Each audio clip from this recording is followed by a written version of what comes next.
because I definitely want to get to know her a little better and the energies and what she's bringing through. There's something deep. She started off the day here. So talk about what Jeremiah is going to do today. And where'd you, is that's not your real name, Jeremiah, or is it? Jeremie. Jeremie. Jeremie. It's Jeremie. And Oh, that is, yeah. yeah, just like the boy's name, only a girl. And is that something you took on at some point, or was that your? No, it actually is a family name. It's, and I'm trying to remember this correctly, it's the French derivative for the prophet Jeremiah. And in my father's family lineage, there has always been a Jeremie. So I happen to be the first daughter born to my father. And so I got the name. And I have to apologize to everybody. It's night here. It's dark. And I tried to light up the room the best way that I could. And it's just not happening right now. So you guys are going to see me. That's okay. Partially in the dark. Where are you about? What part of the country are you in? I am in Kentucky. Oh, okay. So kind of in the central part of Kentucky. I was raised in Salt Lake City, Utah, and in Arizona on the mesas with the Hopi people. Oh, nice. So is that your spiritual background, the Hopi, or did you have other influences in your evolution? Oh, my goodness. Well, I think first of all, well, we could do a separate interview, but if no. Oh, bless your heart. You're so sweet. First of all, I have been here on this earth as the being that I am now, and I have always used my birth name. I have been here for 70 years. I am 77 now, and so I have been doing a very specific work, and it's kind of twofold. One, and I hope that everybody will understand this, 70 years ago, very, very little was known about walk-ins. Very little. The whole concept was alien. But in about 1959, that's when I actually was really able to discover, honestly, in fact, who I am. I'm going to put this on gallery view. There we go. I can see Sheila a little bit better. So I think that I kind of learned by growing and evolving and living life. And then I began in 1990, more and more and more walk-ins were showing up. And I know that they have been here for a long, long time. So I really took it on as part of my mission, a big part of my mission, to just be available. And what does that mean? I just was a beacon, honey. I just let my light shine and they found me. And that is the truth. I didn't advertise. I didn't go out looking. I just was a beacon, and they would show up at my door just as Sheila did in 1999, 2000. So it has continued on like that. But it comes from a place, the information, the knowledge, the depth. Where does that, is that just the soul that came through that is sharing that? I think it's twofold in me. I think that I was very lucky to have the biological heritage of the Hopi people. And they carry within their knowledge stream. And, I do think that we all have a biological DNA. And when we step in, we share that knowledge. We bring ours, but we also share that. So the Hopi people have an absolutely amazing understanding of the star beings, Yeah. because the Kachinas are the star beings.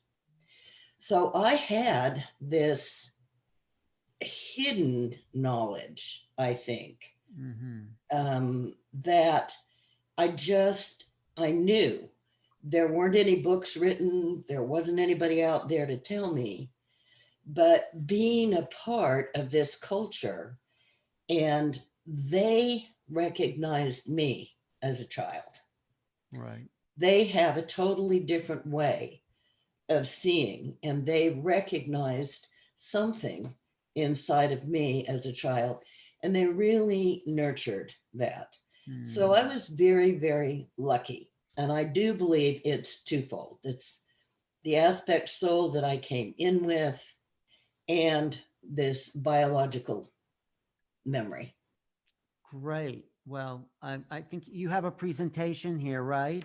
I won't take any more of your time. So, Oh, Sheila, I'm fine. You can ask me anything you'd like. no, you have something prepared. So go, Sheila, you want to say anything about? Well, you know, just for those that have joined this afternoon, this is my teacher, Jeremie.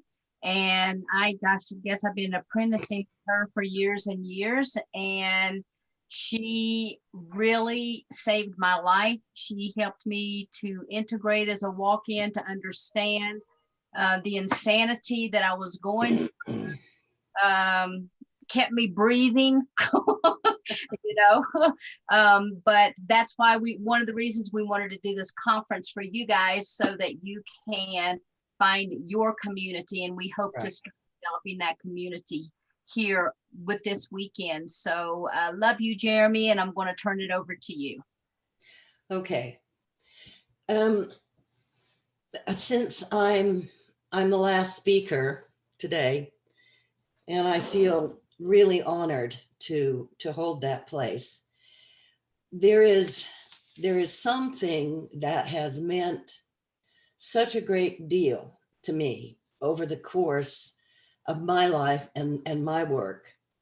And I'm going to read it to you to begin with, and then I'm going to talk to you about it more than a little bit. And then I'm going to read it again. And if there are any questions, please ask me. I don't know who wrote this. I don't know where it came from. It's something that kind of fell maybe into my lap about 30 years ago. But I believe that it speaks to all of us and to what we are here to do. So for your first time listening to this and listening to me, because I am told that my voice carries a particular resonance, it is part of what I came in to do. So I'm going to ask you to close your eyes, please, and just listen to me. Listen to the words that I have to say. And remember yourself. Remember why you are here. This is why you are here. And it's up to us to re-enchant the planet Earth. We are the elves and giants. We are the shining ones. Daughters of the moon and sons of the sun. We are the shapeshifters. We are the mysterious light, shrouded in the mists at the dawn of our time. And it's up to us to re-enchant this living planet Earth. Up to us to midwife at our own rebirth. Up to us to send our dead along their ancient pathways to the future. Up to us to enchant this living planet, Earth. And it's up to us to break the spell that steals the colors from the world and leaves it lifeless. It was our spell. It was our spell. And we can break it. And it's up to us to break the spell that steals the music from the wind and the rain and leaves it senseless. It was our spell. It was our spell. And we can break it. We will dance the magic dance, and as our bodies will remember, we will sing the magic songs. And together we'll remember how to live together, how to love each other, how to ride the dragons, and how to call the unicorns home. Take a breath, all of you, and open your eyes if you haven't already. It is up to us. We are the ones. You are the ones. Every one of you are here for an extraordinary and a very special purpose. All of us have something uniquely different to share. We are the elves and the giants. We are the daughters of the moon, and we are the sons of the sun. And we made a commitment somewhere in this great spiritual tangle, this macrame in time. We made a commitment to do this. We came in, all of us, at different times for different reasons. And it's interesting to me that more and more are coming. More and more are ready. Because it is up to us to re-enchant this beautiful planet, Earth. We hear a lot about the cosmos, and we hear a lot about the densities. We hear an awfully lot about so many different things. And yet, to me, and I've been here a long time, it really is up to us to break the spell that steals the colors, from this world. I truly do believe that we are on a precipice. We are standing at an absolute turning point in time. No matter where you are from, no matter what your lineage is, no matter what star system or galaxy, every single one of you are so special. And it is up to us to break the spell. It is up to us. And we will dance the magic dance. And as our bodies will remember, because they will, you know, I'm sure that in the many transitions that all of us have made, our poor little fragile body has had to have a time to remember. But you are connected both to Earth and to Star. Please don't forget that. I think that would be the message that I would leave for you.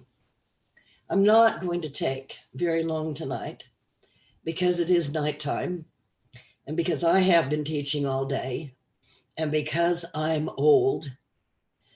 But I do want to say, we will dance the magic dance. And we will sing the magic songs. And together, we will remember. And I am so grateful for that. And that, my dears, is what I had prepared for you today. It's very brief, but I hope that maybe that will lead to some questions that I might answer. I hope. Thank you. Thank you. Thank you. You're welcome. So the magic is happening now. Do you feel it? Yes, I do. And I have certainly felt it throughout the course of the day. I have certainly felt it through the many different layers and densities and people and perspectives and all of the many different things that were shared. You know, we're all a part of this puzzle, aren't we? But when is the mainstream going to get it? The people, you know, out there, not to judge anyone, but you know, the people that are still in that density, or will they not get, or will they awaken one day and say, oh my God, what was I missing? I mean, what do you think? Well, that's a good question. And so here I go out on a limb.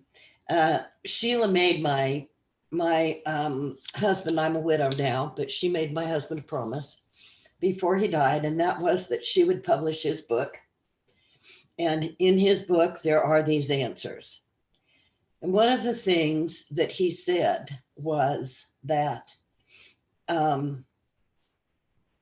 there would come a time when many star beings, many other beings would come to Earth and fill the empty places, the vacant places. And what he meant by that, dear one, is that there are an awfully lot of just space holders here. And that when that happened, there would be a lot of space holders who would leave. And his, you know, energy replaces energy. Something comes, something has to go. So as things come, those things that go just have to be re-educated so that they can come in again. I don't think that anybody can say exactly when it's going to happen, but I definitely think that we're in the place of the transition now. And I feel more and more and more, there are more people listening, and there are more people like us than you guys think there are. They're just afraid to speak up. They're just afraid. And so the more that we can speak up, and you know what? Who cares what they think? Really? Who cares? That's why we're here today. That's why we're here. Speak up. Are you in touch with star beings as well? Is your consciousness directly connected to star beings, and have you integrated some of that? Absolutely. Absolutely. Mostly what I would say that I do is I'm very, very connected through the Hopi mythology of star beings, which are the Kachinas. And in their world and in my world, I believe that the Kachinas are already here. They're already back. They're here in the form of so many of you, and they're also here in a way that many, many people are not aware of them. They can't see them. They might see a little wave, you know, sort of a distortion in the field, but they're such a higher energy. But I do believe that they are really guiding a lot of things, dear. And one of the places that we can look, and I know that I've probably been teaching on this for about 14 years, is that in the in the media, in music, in art forms, and oh my goodness, especially in broadcasting and television, the influence of the store beings is absolutely enormous. How do you see that? Where does it show up for you? For me, as crazy as it seems, okay, as crazy as it seems, Netflix. Oh, I love Netflix. I love Netflix. I mean, in things like The Mandalorian, I know I'm not supposed to be saying names and It's okay. You can say advertising. names. I mean, But, no one's checking. well, oh, are they? I'm so glad. No. But I think there's so many things. And one of the very first things that I saw that to me was such a clear indication that the star beings were here was Andromeda. There's no doubt in my mind that that whole film, that whole screenplay, that whole thing was launched by star beings, by those who are here to re-enchant this earth. We have an opportunity now, but it started probably 15, 20 years ago. And I think it really especially started with Sheila. And she really was crazy. I'll tell you when she first came to my door. What do you mean? What do you mean? Because She was crazy. She was crazy. Yeah. She didn't know what was happening to her. Is that it? She just didn't have an idea of what was. She had absolutely no idea what was happening to her, dear. And she had been we have searched for these. I wish we could find them. She had actually channeled spiral binders, like you have in high school. Do you remember that, Sheila? She had actually channeled these writings that were very definitely from other beings. And she could not understand what she was saying at all, because it was like she was out of herself, talking to herself, telling herself to get ready. And so that was a part of it. And she, so many of you, so many of you, when this experience happens, in some ways, your whole world kind of blows up. You're married and you look at this person you've been with and it's like, I hate you. I mean, I don't mean it that literally.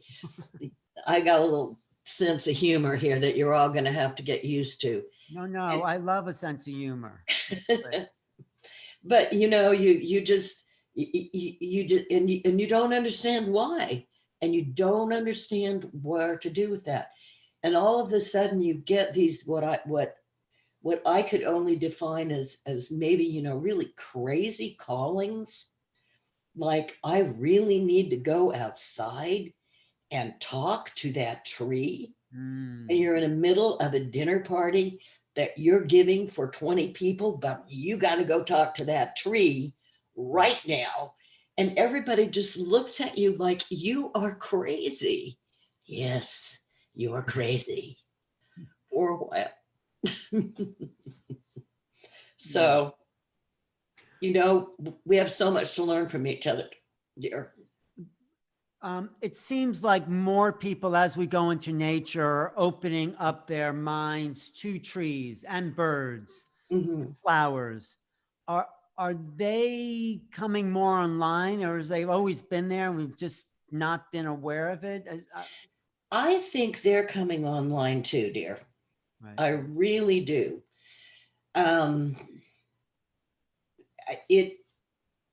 So everything is just really vibration. Everything is really frequency. And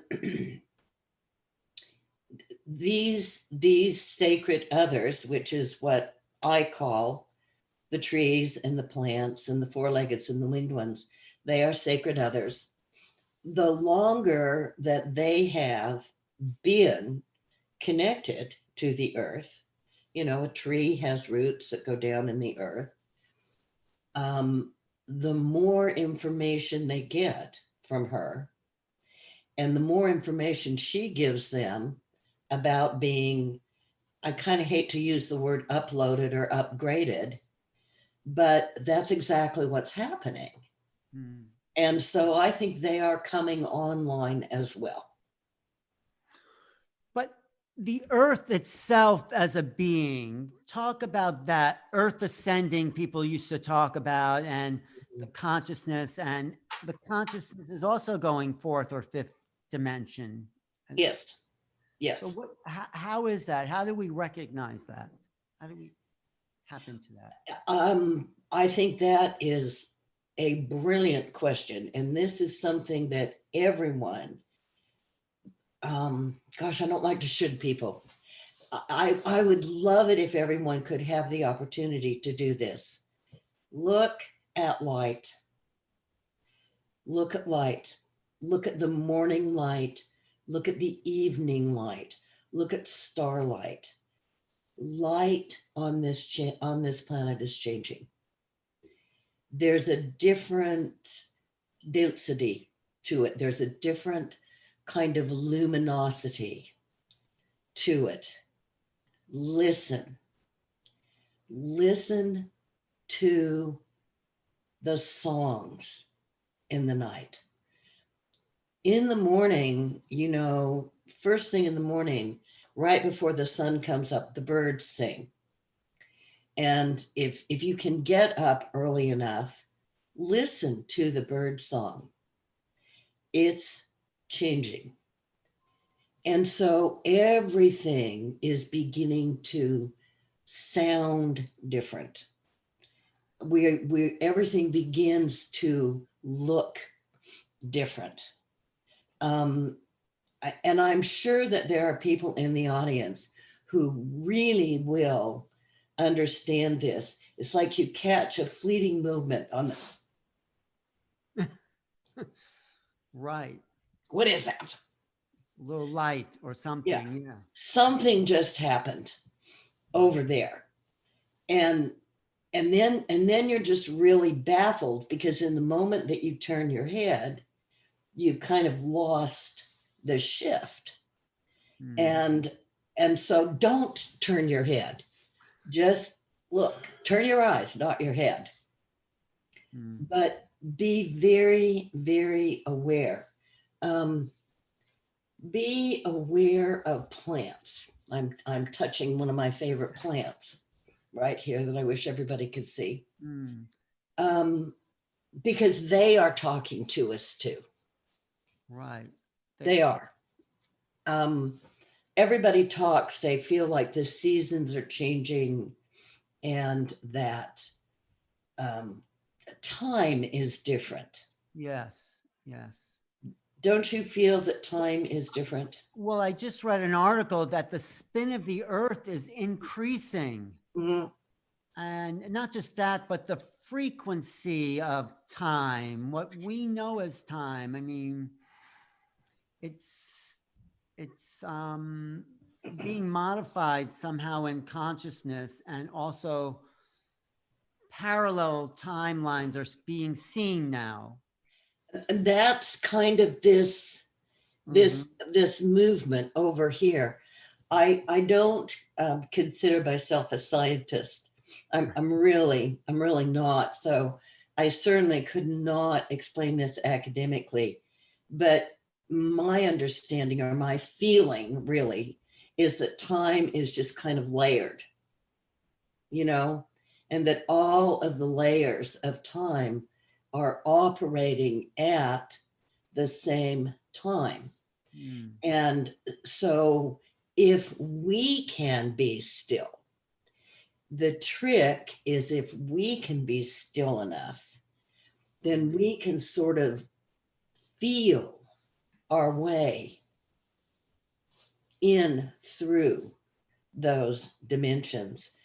Another thing where I really believe that people are waking up, or maybe the walk-in community are aware, is in our nighttime dreams.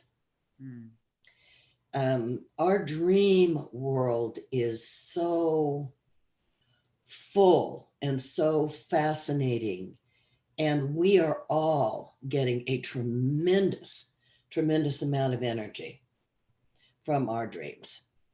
Yeah. So be still, everybody.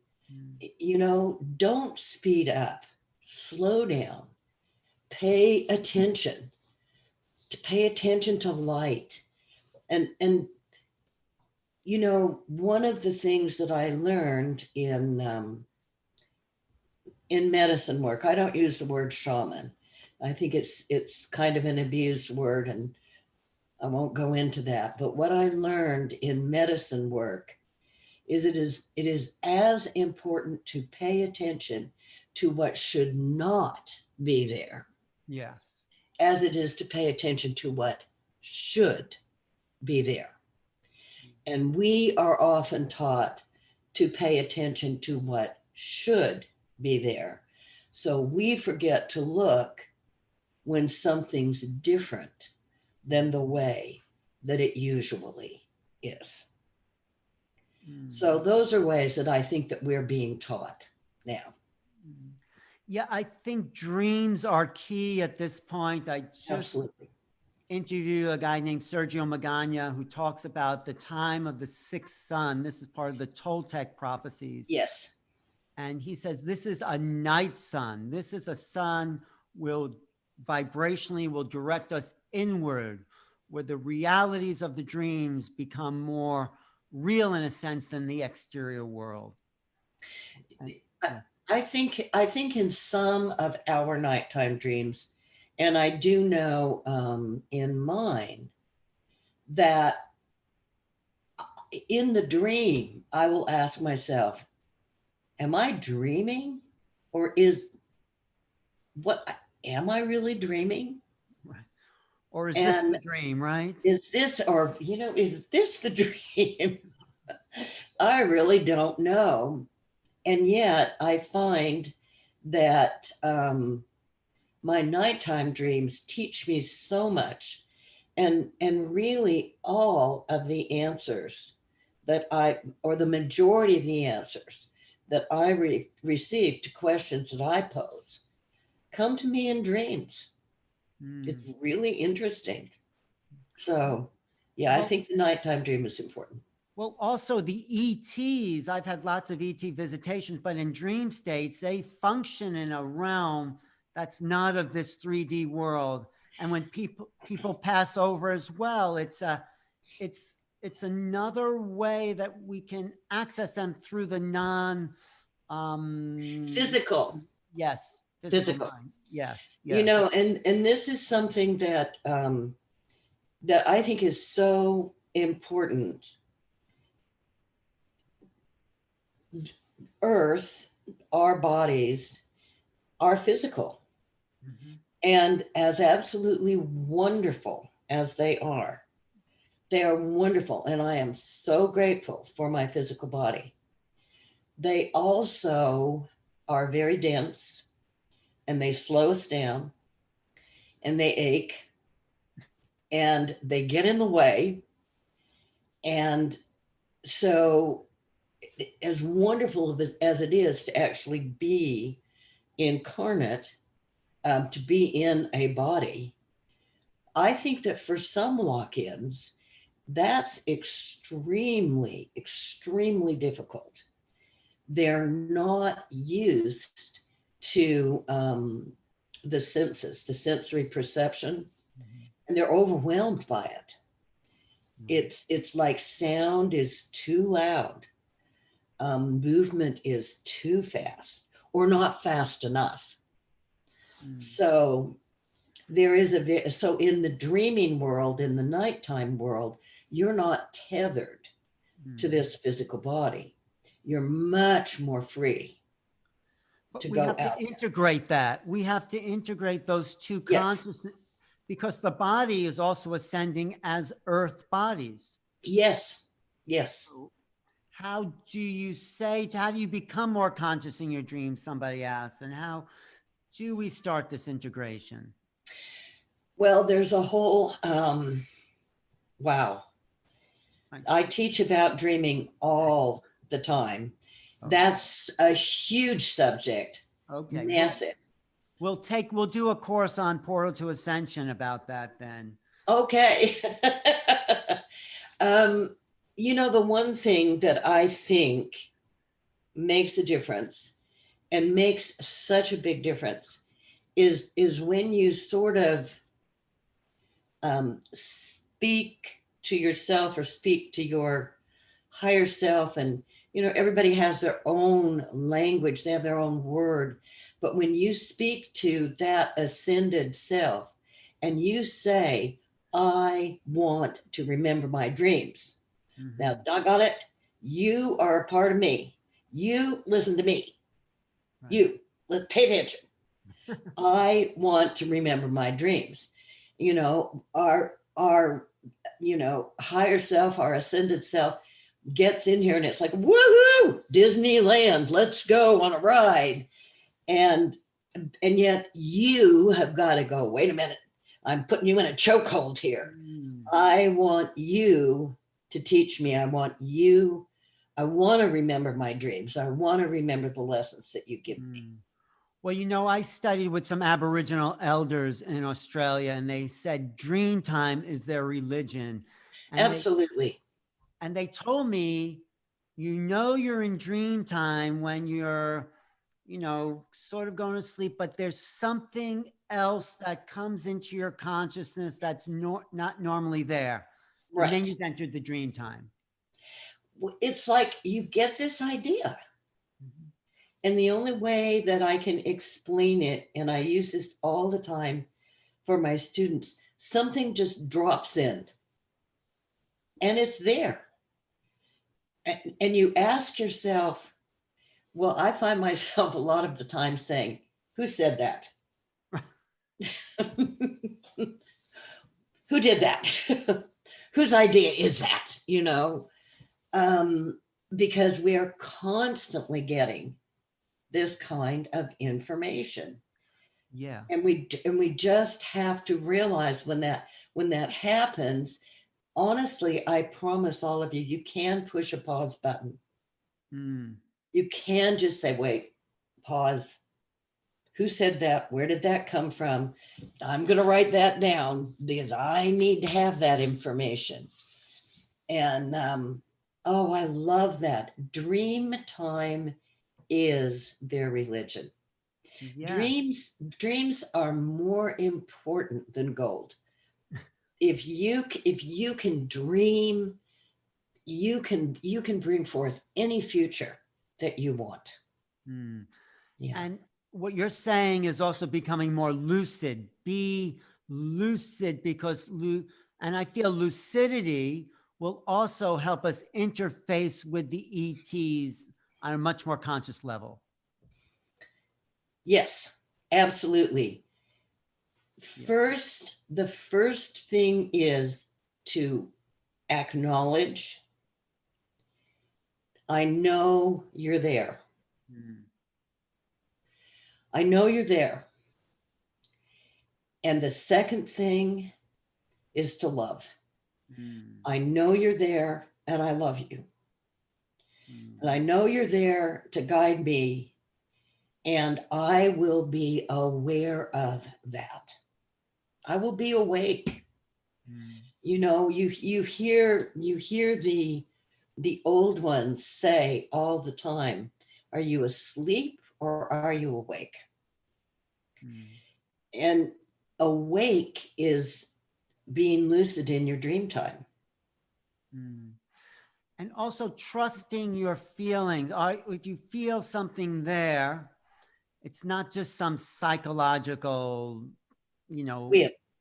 Yeah, it is a reality that we have to trust is impacting us somehow.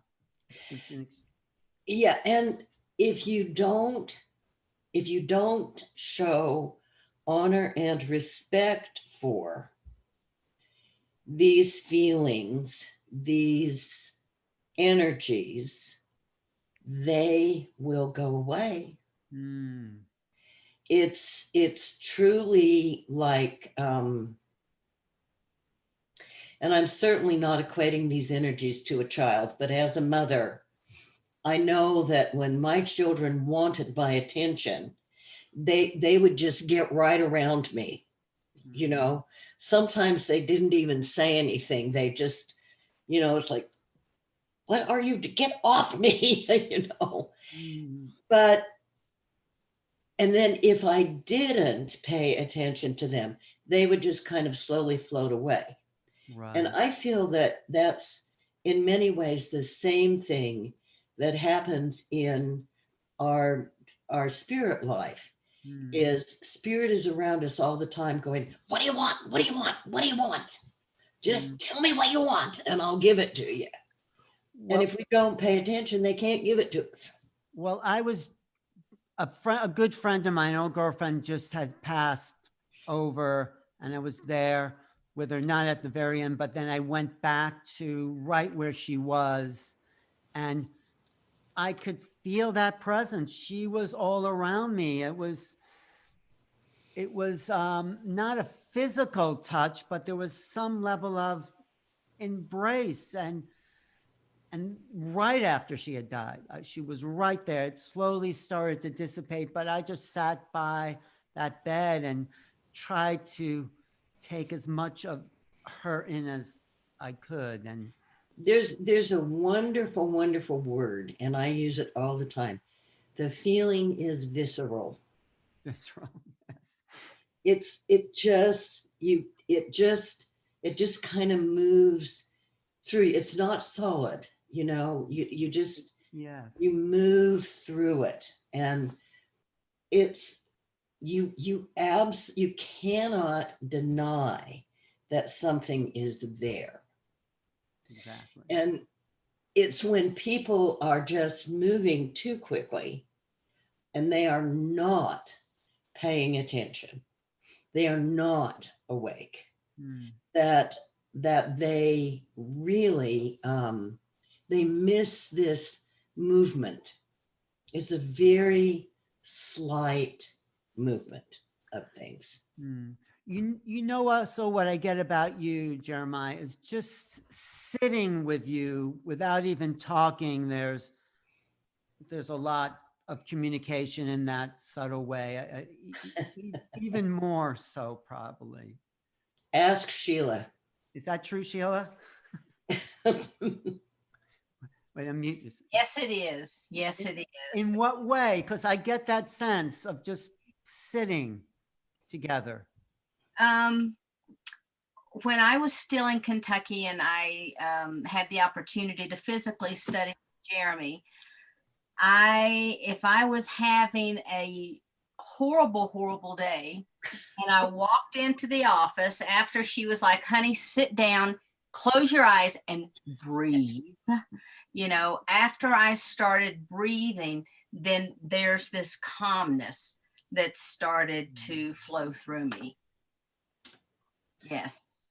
Yeah. And one of the things I think that I really love the most is some of her storytellings that come from the Hopi people. And Jeremie, would you kind of bless us with a little story? Yeah. Oh my goodness.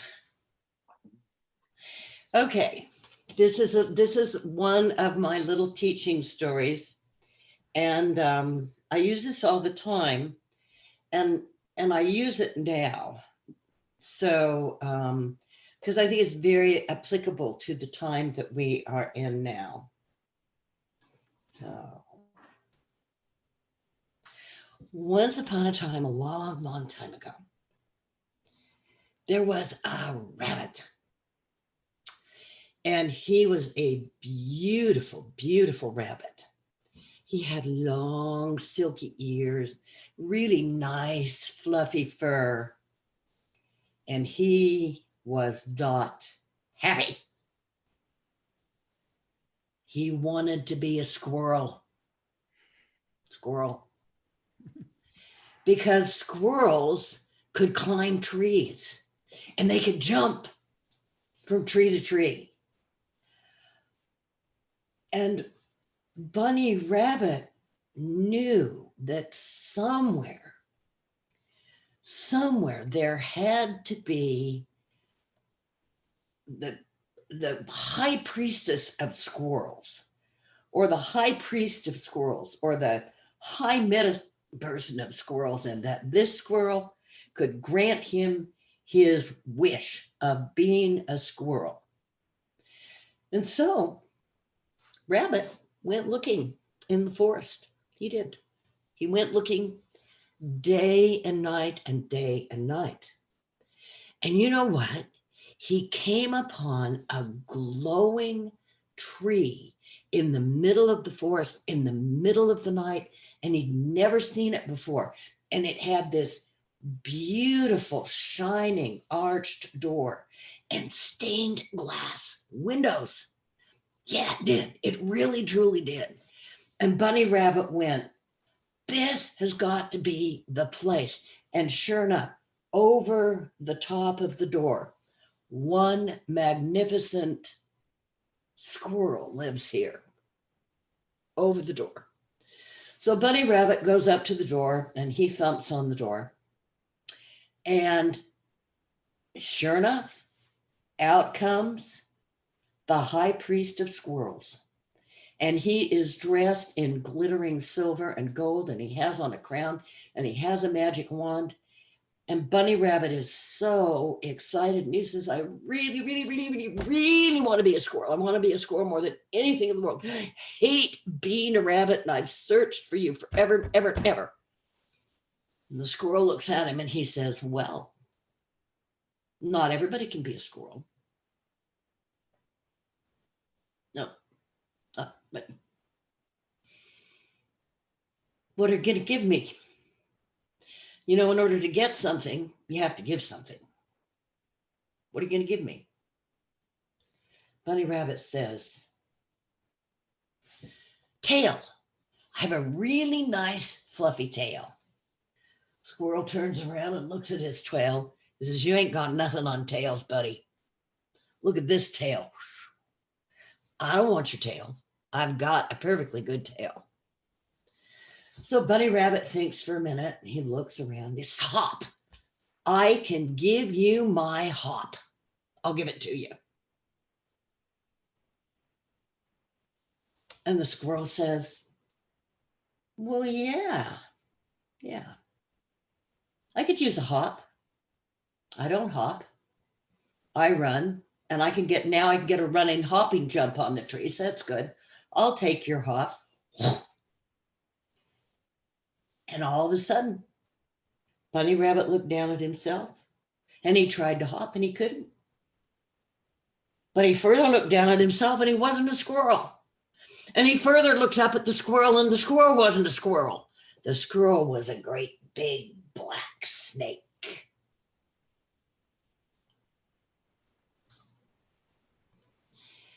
And the snake got the Bunny Rabbit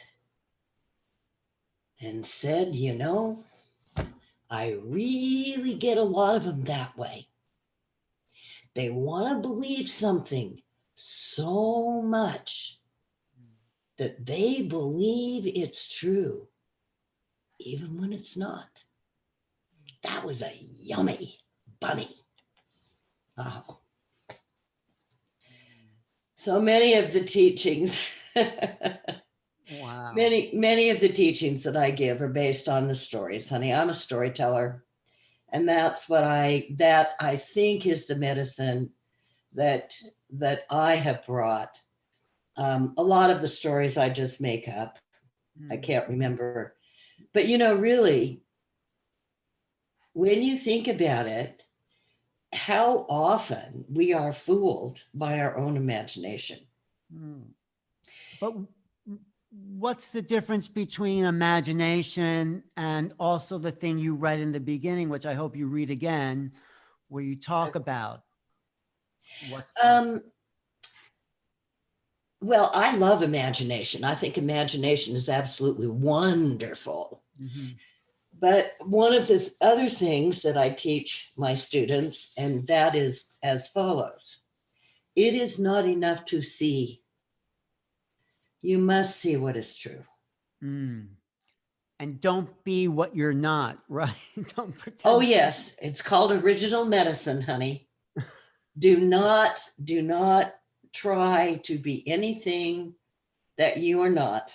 Mm. You know, if we really had time for another story, but the others I have are a little bit too long. But I love to do this. And you're a great storyteller. You are just, you actually, there's a whole other level of coming alive in you in those stories. I could sit here all night and listen to stories, but I mean, I think there is a schedule that doesn't matter anyway, right?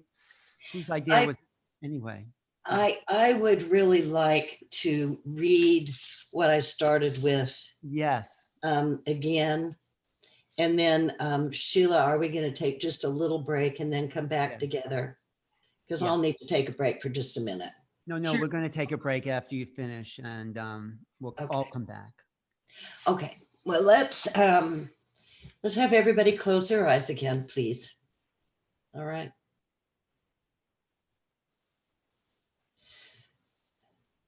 And it's up to us to re-enchant the planet Earth. We are the elves and giants. We are the shining ones, daughters of the moon and sons of the sun. We are the shapeshifters. We are the mysterious light, shrouded in the mists at the dawn of our time. And it's up to us to re-enchant this living planet Earth, up to us to midwife at our own rebirth, up to us to send our dead along their ancient pathways to the future, up to us to re-enchant this living planet Earth. And it's up to us to speak the spell that steals the colors, to break the spell that steals the colors from the world and leaves it lifeless. It was our spell, and we can break it. And it's up to us to break the spell that steals the music from the wind and the rain and leaves it senseless. It was our spell, and we can break it. We will dance the magic dance, and as our bodies will remember, we will sing the magic songs, and together we'll remember how to live together and how to love each other, how to ride the dragons, and how to call the unicorns home. Lola Mai, Asquali. Thank you so much, Sheila, honey, for the opportunity to be here. I love you all. Thank you for coming. And I posted your website, so if people want to get hold of you, they can do so. Jeremie has teachings on there, and you can, download and visit her there.